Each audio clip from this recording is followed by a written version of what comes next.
Madame, Monsieur, bonjour, bonsoir, bienvenue à cette nouvelle page d'actualité. Une vive tension règne depuis dimanche à Pernier, dans la commune de Pétionville, où des résidents ont pris la fuite en raison des agissements des gangs armés. Les agents de l'ordre ont stoppé samedi 2 individus circulant à motocyclette à Delma 33. Ils ont été abattus dans des échanges de tirs selon les informations disponibles. Le collectif des avocats pour la défense des droits humains, CADO, rappelle que le Premier ministre Ariel Henry n'est nullement habilité à nommer des juges à la Cour de cassation de la République. Les responsables de la pastorale universitaire de l'archidiocèse de Port-au-Prince ont organisé leur 13e congrès ce week-end dans la capitale autour du thème « L'engagement des universités dans la lutte contre l'insécurité ». Et puis à l'étranger, arrestations massives, détentions arbitraires d'innocents. La méthode du Salvador contre les gangs a conduit à l'arrestation de plus de 28 000 personnes depuis le 27 mars dernier. Restez des nôtres. Si vous jugez que cette vidéo est intéressante, n'hésitez pas à liker et partager la vidéo. Et surtout, n'oubliez pas de vous abonner à cette chaîne et activer la cloche de notification pour ne pas louper aucune de nos vidéos. Merci de rester fidèle au journal Info Pacifique, Madame, Monsieur. Une vive tension règne depuis dimanche à Pernier, dans la commune de Pétionville, où des résidents ont pris la fuite en raison des agissements des gangs armés. En effet, le scénario de Martissan et de la Croix-des-Bouquets s'est répété à Pernier. Ce week-end, des habitants ont été la proie des violences du gang de Vitellum le 15 mai pour se venger du décès de plusieurs de leurs acolytes traqués par la police nationale. Ces derniers ont vandalisé certaines résidences avant de les incendier. Ces scènes de violence se répandaient de Pernier 47 à 50. Des femmes et enfants ainsi que des hommes ont laissé ces endroits sans savoir où se réfugier. Les agents de l'ordre ont stoppé samedi 2 individus circulant à motocyclette à Delma 33. Ils ont pris la poudre d'escampette lors d'une opération de fouille selon les premières informations disponibles. Poursuivis par les policiers, ils ont ouvert le feu et sont tombés dans des échanges de tirs à ton indiqué. Le collectif des avocats pour la défense des droits humains CADO a indiqué que le Premier ministre Ariel Henry n'est nullement habilité à nommer des juges en vue de combler le vide à la Cour de cassation de la République. L'avocat Arnel Rémy s'est référé à l'article 175 de la Constitution de 1987, indiquant que la nomination des juges de cette juridiction est une prérogative du président de la République. Il invite le Conseil supérieur du pouvoir judiciaire CSPJ à ne pas faire le jeu du chef du gouvernement. Ce dernier doit s'atteler à résoudre le grave problème institutionnel que connaît le pays à travers un consensus avec les différents acteurs, a préconisé l'homme de loi. Les propos d'Arnel Rémy recueillis par Aubert de Charles, les mots de Legend. Il faut nous tous comprendre que dans l'article 175 Constitution pays, il dit que c'est le président de la République qui nomme juge à la Cour de cassation. Les juges à la Cour de cassation sont inamovibles, ça veut dire ou pas qu'à mettre fait un mandat et ils sont nommés par le président de la République. Maintenant, qui ça veut dire le Ariel Henry comme Premier ministre besoin de nommer juge à la Cour de cassation? Dans la Constitution, pas bon côté qui prévoit, pas bon côté, pas une provision légale qui baille Ariel Henry possibilité pour nommer juge à la Cour de cassation. Je le dis, je le maintiens, Ariel Henry n'a aucune provision légale pour nommer des juges à la Cour de cassation. Si nous allons dans l'article 75 ans, samedi, là, le chita sous base article 175 Constitution.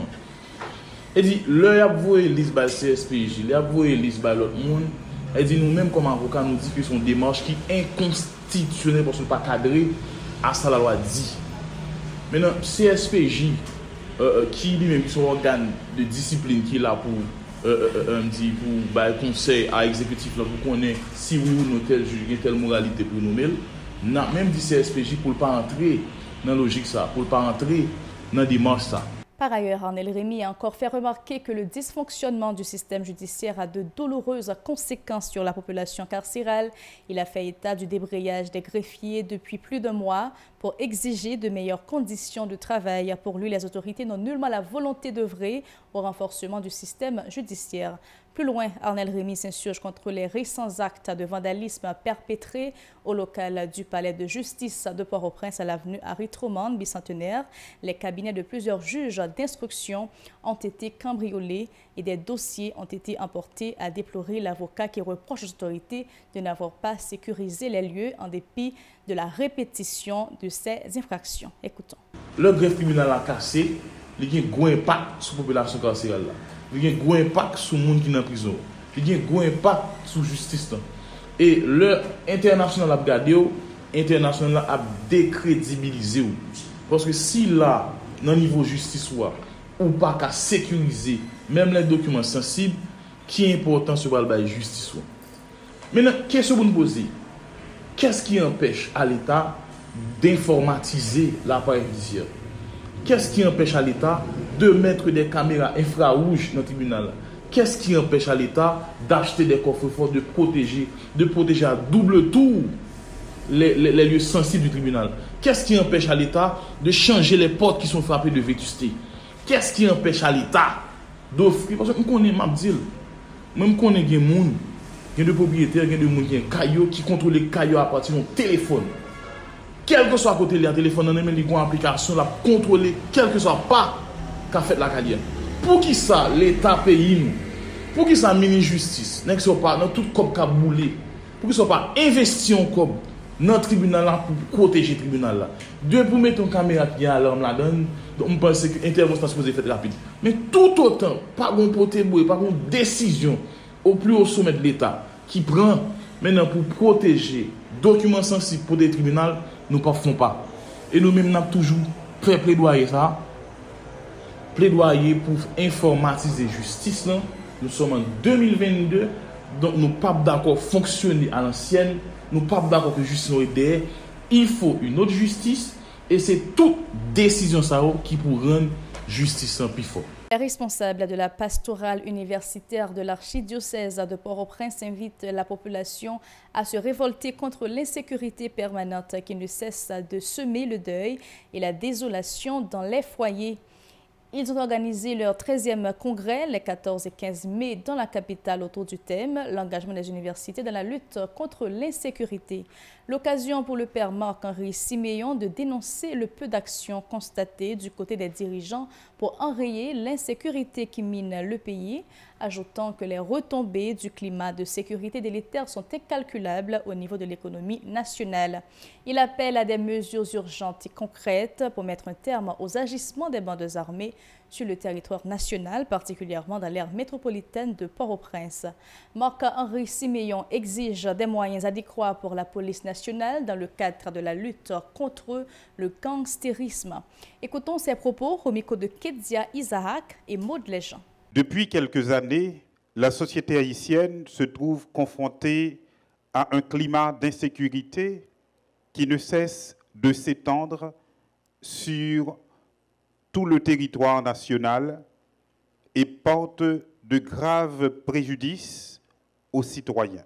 La population doit donc se révolter contre cet état de fait. En attendant l'arrivée à la tête de l'État de dirigeants qui portent vraiment les intérêts de la collectivité, il faut contraindre les instances publiques, investir dans l'éducation, encourager le civisme, créer des emplois massifs, mettre en place des programmes d'apaisement social. Pour sa part, le responsable de la pastorale universitaire de Port-au-Prince, Père Franzi Petithomme, appelle les jeunes à ne pas rester indifférents par rapport à l'insécurité qui a atteint des proportions exponentielles dans le pays. Près de 600 jeunes ont pris part à ce congrès. Il les invite à utiliser les réseaux sociaux pour diffuser des messages de non-violence contre l'insécurité. Il faut renverser la donne. La situation sécuritaire a besoin de l'engagement de tous les citoyens, a encouragé le religieux. Plus loin, il a rassuré que la pastorale dispose de programmes de formation gratuite pour les jeunes évoluant, notamment dans les quartiers réputés violents, en vue d'empêcher qu'ils soient recrutés par les gangs armés. Franzi Petithomme, écoutons. Je souhaite que c'est une habitude nous prenons. Je souhaite que dans le centre universitaire, nous reprenons nos activités. Nous recommençons à organiser de grandes conférences, je ne vais pas dire exactement thème, non, mais sous même problématique, violence et insécurité. Parce que là, nous arrivons mobiliser un échantillon par délégation. Nous avons souhaité qu'au niveau de l'UNDH, mettons nous ensemble pour nous organiser l'autre conférence comme ça. Au niveau de IRA, au niveau de l'INAGE, au niveau de l'université épiscopale, au niveau de quelle que soit faculté qui est présente là, essayez de mettre un jeune professeur plus facile, parce que moi-même. Et quel que soit côté, nous avons des blocages pour que nous organisions type d'activité, ça vienne côté. C'est peut-être ça pastoral là. Si conférence ça nous fait, l'irriter là comme conférence, il va aboutir en rien. Il faut que l'esprit d'initiative là, nous allons refaire côté nous. Il faut que mobilisation, valeur intellectuelle, yo commencer.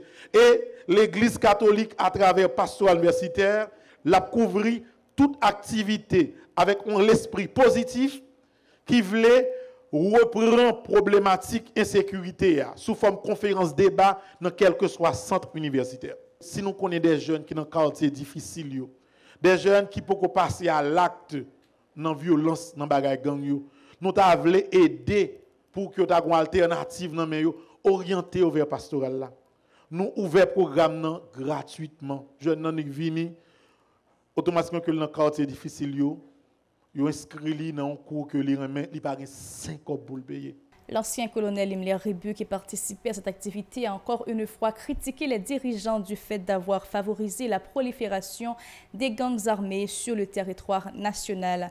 Par ailleurs, il dénonce la déliquescence de l'économie nationale qui a amplement contribué à la cherté de la vie. Écoutons. On a rencontré à Port-au-Prince un dimanche matin cet Américain qui était dans un véhicule où il y avait des armes de guerre.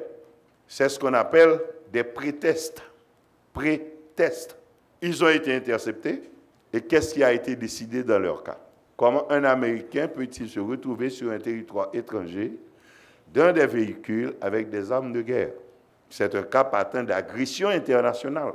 Comment cela a-t-il été résolu? La police, justement, a fait son travail, a procédé techniquement à leur arrestation. Ils ont été conduits en garde à vue et ensuite, ils ont été évacués dans leur pays. Quelles ont été les réclamations d'Haïti? Quelle est l'importance aujourd'hui du ministère, d'un ministère comme le ministère de l'Agriculture, des Eaux et des Forêts? Mais si vous ne maîtrisez pas la production alimentaire sur votre territoire, vous êtes en situation d'insécurité. L'actualité hors de nos frontières. Accusées par les autorités d'appartenir à des gangs, plus de 28 000 personnes ont été arrêtées au Salvador depuis le 27 mars, date à laquelle l'état d'urgence a été mis en place pour tenter d'endiguer la violence de ces groupes. Mais des ONG, des avocats et des habitants estiment que des personnes innocentes ont également été interpellées de façon arbitraire. Le 27 mars, le Parlement salvadorien a décrété l'état d'urgence pour 1 mois à la suite de l'assassinat de 87 personnes en 3 jours, des crimes que les autorités ont attribués aux Pandillas gang. Environ 70 000 personnes appartiennent à des groupes dont plus de 17 000 étaient incarcérés avant l'état d'urgence selon les autorités. Depuis plusieurs années, les homicides n'avaient pourtant cessé de baisser dans ce petit pays d'Amérique centrale qui compte 6 millions d'habitants. Ce régime d'exception, depuis prolongé jusqu'à fin mai, a conduit à l'arrestation de 28 331 personnes accusées d'appartenir aux gangs. Sur Twitter, la police communique d'ailleurs largement à ce sujet. Ces arrestations ont été facilitées par le fait que les individus peuvent désormais être détenus sans mandat. Ils peuvent aussi rester 15 jours en détention contre 3 auparavant, avant que leur cas ne soit présenté à un juge et leur droit à la défense a été restreint. Le journal arrive à sa fin. Mesdames, Messieurs, toujours un plaisir de vous informer sur la télévision Pacifique. Bonne suite de programme.